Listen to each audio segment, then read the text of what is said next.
समाज में हर व्यक्ति यह चाहता है कि उसके परिवार में शांति कायम रहे, कलह न हो। तो कलह का कारण क्या होता है? एकमात्र कारण ऊंचे स्वर में बात करना है। यदि आप अपने घर में चाहते हैं कि कलह न हो, आपस में प्रेम सद्भाव पूर्वक पूरा परिवार रहे, तो हर सदस्य को इस बात का ध्यान रखना चाहिए कि कभी भी ऊंचे स्वर में बात न करें। ये कर्कश वाणी जो है, कठोर वाणी, ये कलह की जन्मदात्री है।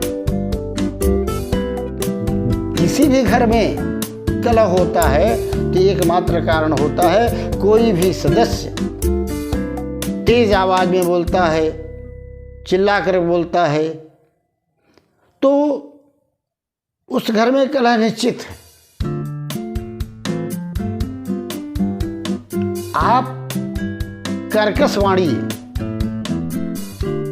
बोलेंगे, क्रोध उत्पन्न होगा, आपस में लड़ाई झगड़ा होगा, मारपीट हो जाएगी, मन में इतना मन मुटाव हो जाएगा कि परिवार में विखंडन भी हो जाता है। अब इसका उपाय क्या है? भैया सीधा सीधा उपाय है, मधुर बोलो। इतना तो अभ्यास जीवन में करो कि जो भी बोलना है, जो भी कहना है, कम से कम शांतिपूर्वक, धीमी आवाज में, मधुर आवाज में बात करें। ये हमारा शरीर है ना, हमारे शरीर में हर जगह हड्डियां हैं। एक जीभ ही ऐसी है जिसमें हड्डी नहीं है। कहने को तो ये लूली कही जाती है, पर ये अनाप शनाप बहुत बोलती रहती है। और सारे कलह की जन्मदात्री ये जीभ ही है। अगर हम अपनी वाणी पर संयम रख सकें तो फिर कलह होगा ही नहीं। हमेशा मधुर बोलने का प्रयास करें। कड़वी वाणी आपको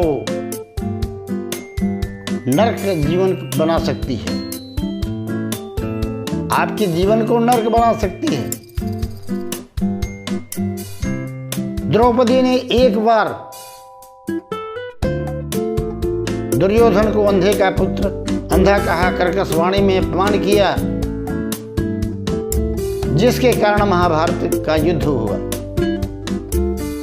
महान विध्वंसकारी प्रलयंकारी युद्ध हुआ। सीता जी भी एक ही बार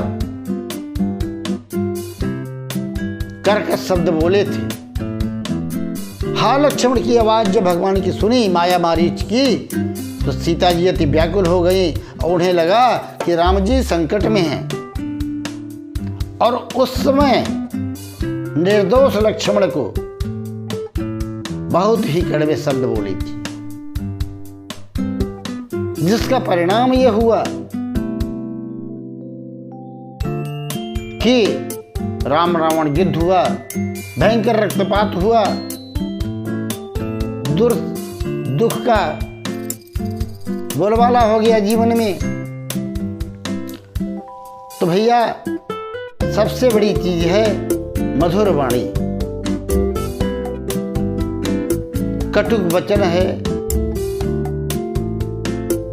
कहते हैं बड़ा भयानक है। ये कड़वा वचन बड़ा भयानक है।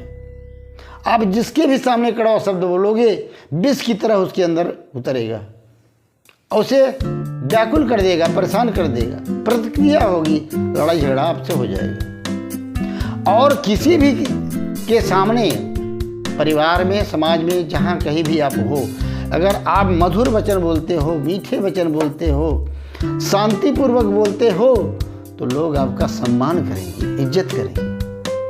कहते हैं वाणी में बड़ा दम होता है। ये जो शब्द होते हैं इनमें तोड़ने और जोड़ने की क्षमता विद्यमान है। इन्हीं शब्दों से हम चाहें तो रिश्ते जोड़ सकते हैं और इन्हीं शब्दों के जरिए कर्कश बोल करके रिश्ते तोड़ भी सकते हैं। इसलिए जीवन में सदैव मधुर बोलने का प्रयास करें, क्योंकि मधुर जो है, मधुरता सबको प्रिय है।